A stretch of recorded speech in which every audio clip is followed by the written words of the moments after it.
Keterampilan membuka pelajaran. Waalaikumsalam warahmatullahi wabarakatuh. Kembali lagi kita ke mata kuliah perspektif global. Di pertemuan ke-7 minggu depan Anda semua sudah PX ya.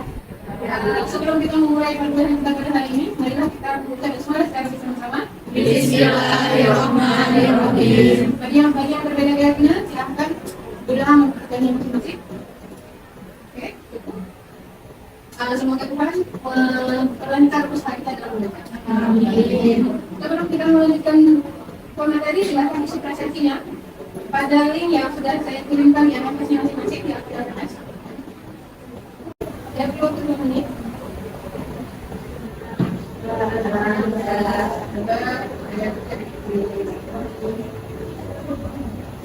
Hadir semua ya? Ya, alhamdulillah. Hadir semua. Di sebelum ke materi, mari kita lihat ada gambar. Coba diperhatikan terlebih dahulu gambarnya. Ada 2 gambar di sini, ada gambar sebelah kiri dan gambar di sebelah kanan. Coba kita cek dulu gambar yang sebelah kiri. Ada yang tahu gambar apa itu? Coba kanannya dulu. Oke, silakan. Oke, gambar orang lagi di dalam perang. Oke, betul ya? Ini ada tentara yang sedang memegang senjata akan perang karena posisinya sedang bersiap-siap. Tapi tentara apa itu?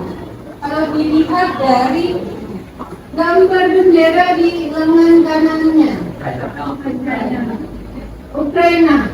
Pintar sekali, karena sudah familiar sekali. Ya, tentang Ukraina. Dan saat ini Ukraina sedang berperang dengan negara Rusia.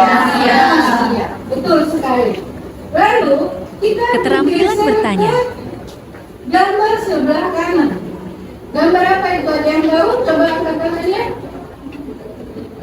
Oke, silakan. Gandum. Oke, betul sekali ya. Itu gambar gandum. Lalu apa hubungan gambar sebelah kiri dengan gambar sebelah kanan? Ada yang tahu? Oke, silakan. Jadi gambar yang pertama itu kan menggambarkan situasi yang sedang berperang juga. Ya. Jadi menurut pendapat saya, apabila sedang terjadi peperangan, maka proses untuk bahan makanan itu akan terganggu juga. Mulai dari transportasinya, terus bagaimana produksinya itu pasti akan terganggu. Jadi mungkin ketersediaan makanan di lapangan ataupun di tempatnya itu akan berkurang juga. Seperti yang kita ketahui bahwa Rusia juga itu kan merupakan pemasok bahan-bahan makanan dan juga biogas itu kan yang lumayan tinggi. Jadi apabila Ukraina berselisih dengan Rusia, maka secara tidak langsung pasti akan terganggu. Keterampilan memberi penguatan. Karena ada perang, tentu akan bahan pangannya juga akan berpengaruh. Ada yang bisa Keterampilan bertanya. Apakah ada hubungannya dengan Indonesia? Apa hubungannya dia ini dengan harga yang ada di Indonesia? Apakah Indonesia berhasil gandum? Tidak. Apakah Indonesia tidak butuh gandum? Lalu apa hubungannya? Karena Ukraina itu salah satu penghasil gandum, terus gandum Indonesia kan masih lumayan benda-benda. Jadi Indonesia masih ekspor dari Ukraina. Ekspor atau impor? Ya, impor. Jadi karena ada perang tersebut, kalau nggak salah pernah baca artikel atau berita dari CNN itu kemungkinan harga gandum itu akan naik. Jika harga gandum akan naik, maka komoditas seperti instan itu pasti akan naik. Oke, tepat sekali. Keterampilan memberi Dapat penguatan. kita simpulkan bahwa perang antara Ukraina dan Rusia yang menjauh di sana ternyata berhubungan juga dengan Indonesia. Padahal Indonesia tidak ikut berperang, tetapi Indonesia kan maju. Dan ada banyak beberapa isu-isu lain terkait perang ini, nanti kita bahas di dalam kelompok nantinya ya. Keterampilan membuka Tapi pelajaran. pembelajaran pada pertemuan kali ini, setelah pembelajaran ini diharapkan mahasiswa mampu memecahkan isu-isu atau masalah yang berkaitan dengan global dan kaitannya dengan kepentingan nasional.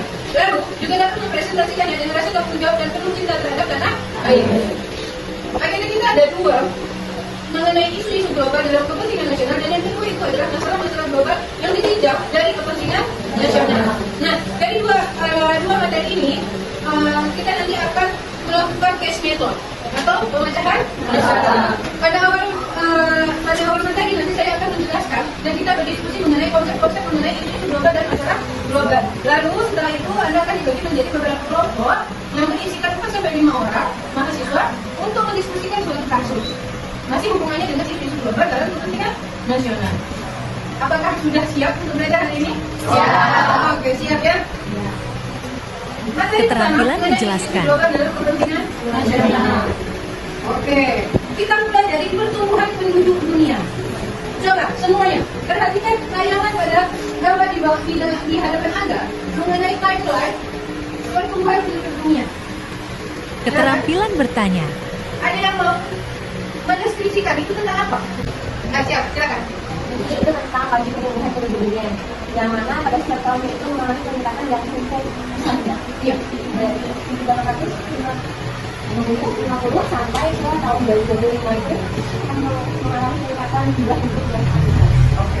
Jadi tidak ada yang Keterampilan turun, memberi Sekali, penguatan. sebenarnya. Jadi di sini dari timeline ini dapat kita lihat bahwa setiap tahun selama pertambahan per tahun maka pertumbuhan penduduk itu semakin meningkat. Jumlah penduduk semakin banyak. Tidak pernah ada angka yang turun ya. Bahkan di tahun 1850 itu ada 1000 juta jiwa. Di tahun 1930 dua kali lipatnya menjadi 200 juta jiwa. Lalu di hanya butuh 45 tahun untuk menjadi dua kali lipat menjadi 4.000 juta jiwa. Sampai di tahun 2010 menyentuh angka 6.894 hampir 7.000 juta jiwa. Jika dilihat dari data-data berikut ini, maka diprediksikan pada tahun 2025 dia akan menyentuh angka 8.000 juta jiwa atau lebih bahkan ya. Lalu pembahasan selanjutnya itu mengenai masalah-masalah global yang tidak dari kepentingan nasional. Nah, kalau kita membahas tentang masalah, maka kita akan membahas tentang kelompok-kelompok negara. Ada berapa kelompok? 3. Kita lihat, yang pertama itu adalah negara yang berkembang. Yang kedua itu negara yang berkembang. Dan yang terakhir itu negara maju. Coba kita lihat Keterampilan membuat variasi. Silakan baca masing-masing. Musim ini kondisi Rusia Ukraina akan memasuki situasi yang lebih keras dan sulit. Ukraina akan menghadapi pertemuan salju dan suhu dingin yang akan membuat hubungan lebih sulit bagi kedua pihak. Untuk pertahanan Amerika Serikat dan Australia itu, Ukraina akan memiliki waktu yang cukup untuk memanfaatkan momentum keberhasilan di medan perang sebelum cuaca buruk terjadi.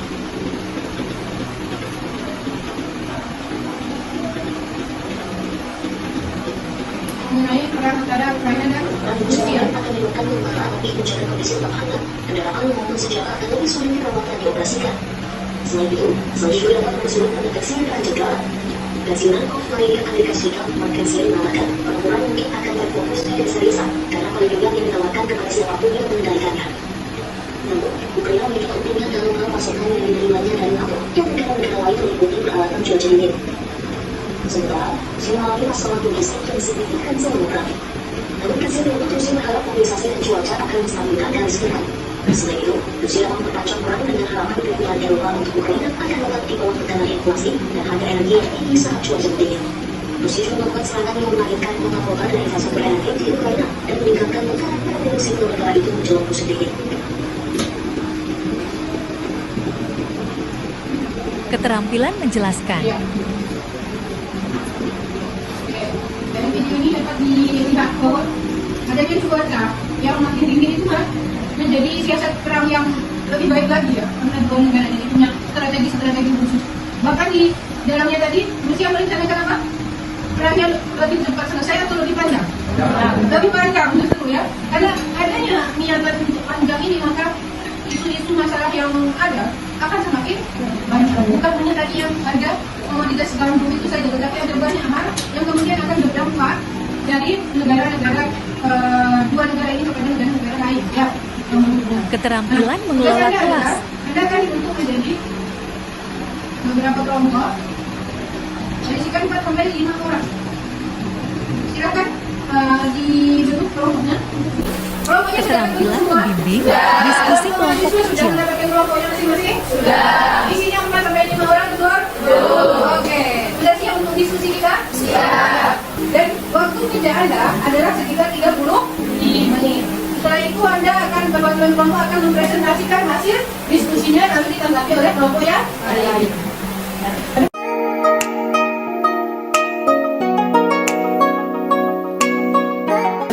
Oke? Oke, sudah selesai? Sudah. Ada yang mau presentasi lebih dulu? Oke, ada 5 kelompok boleh kelompok yang ini dulu ya. Silakan salah satu teman perwakilan presentasi singkat saja yang lebih sesuai dengan temanya. Assalamualaikum warahmatullahi wabarakatuh. Waalaikumsalam warahmatullahi wabarakatuh.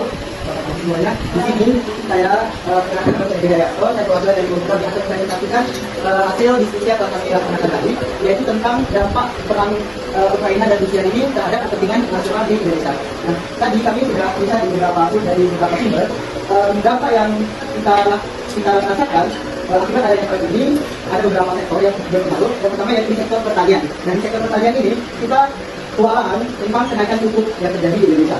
Selanjutnya yaitu di bidang industri. Nah, di bidang industri ini adanya kenaikan biaya bahan baku berupa besi atau baja yang kita impor dari negara tersebut. Selanjutnya yaitu adanya kenaikan minyak bumi yang kita impor dari negara tersebut dan inflasi yang terjadi di negara kita semakin meningkat. Oke. Keterampilan Dari mengelola kelompok lima kelas. tadi sudah mempresentasikan hasil diskusinya. Nah, dari sini ada yang ingin bertanya atau menanggapi dari hasil diskusi temannya di kelompok 5. Oke, silakan dari kelompok 1 namanya dulu tadi ya. Baiklah, namanya dulu. Baiklah, terima kasih para bunda. Sebelumnya, perkenalkan nama saya Yusuf Putri dari kelompok 1. Seperti yang dikatakan tadi kan dampak perang antara Ukraina dan Rusia dalam dengan kepentingan nasional itu salah satunya itu di sektor pertanian, yaitu pupuk. Nah, dan ada beberapa alternatif yang bisa dilakukan untuk mengganti pupuk impor. Salah satunya yaitu tadi ekoenzim. Nah, bagaimana caranya menggunakan ekoenzim di petani-petani yang masih tradisional, yang masih ketinggalan teknologi yang masih pelosok-pelosok. Bagaimana cara melakukannya? Oke, bisa dimengerti kelompok 5? Baik, silakan ditanggapi. Berikutnya.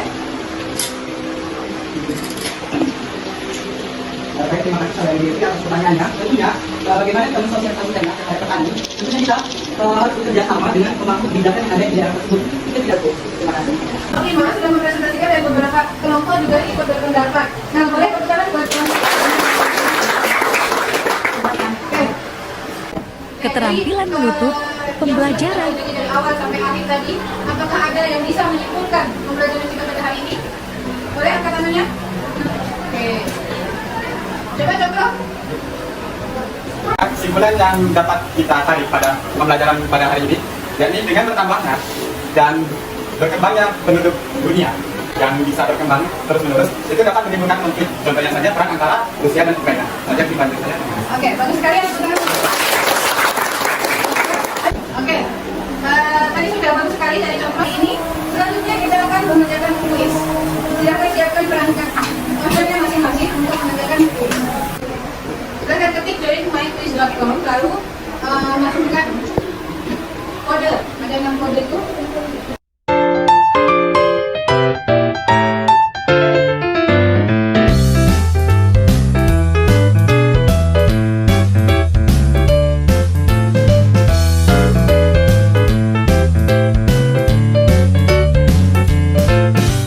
Terima kasih tadi sudah berpartisipasi untuk mengisi kuis kita.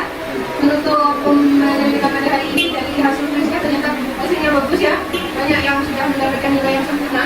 Ada beberapa juga yang masih belum tepat jawabannya, tetapi masih di atas 10 semua. Dan itu bagus sekali. Tapi sudah berhasil. Belajarannya. Oke. Dari pembelajaran kita dari awal sampai akhir, kira-kira apakah pembelajaran kita pada hari ini menyenangkan? Bagaimana yang Anda sukai? Kuis dan diskusi. Berarti minggu depan atau setelah UTS nanti kita akan mengadakan banyak diskusi dan nanti akan mengadakan banyak kuis ya. Kita tahu sampai mana pengusahaan materi Anda juga bisa relax juga ya mengerjakan gamesnya. Oke. Pulang pembelajaran kita pada hari ini mengenai isu-isu dan masalah global dalam kaitannya dengan kepentingan nasional. Seperti biasa, tulislah